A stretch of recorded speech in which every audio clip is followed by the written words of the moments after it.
بسم اللہ الرحمن الرحیم۔ السلام علیکم ورحمۃ اللہ وبرکاتہ۔ رزق کی تنگی، غربت، راحت، برکتوں، رحمتوں اور نسلوں کی خوشحالی اور بیماریوں سے حفاظت کے لیے صرف ایک تسبیح آپ یہ پڑھیں اور کمال دیکھیں۔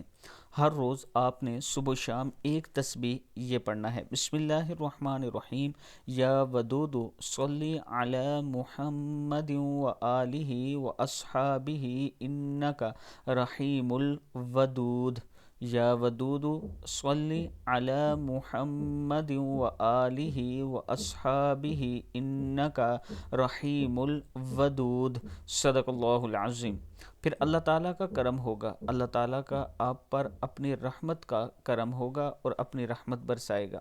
ویڈیو کو آپ دوستوں نے آگے ضرور شیئر کرنا ہے، اور اگر کسی دوست نے راولپنڈی اسلام آباد میں نیو ایئرپورٹ کے قریب اپنا پلاٹ وغیرہ لینا ہے تو آپ دوست مجھ سے رابطہ کر سکتے ہیں۔ یہ میرا واٹس اپ نمبر ہے۔ انشاءاللہ میں آپ کے اعتماد پر پورا اتروں گا اور صحیح جگہ اور NOC والی جگہ پر آپ کو فائل اور پلاٹ لے کر دیں گے۔ السلام علیکم ورحمۃ اللہ وبرکاتہ۔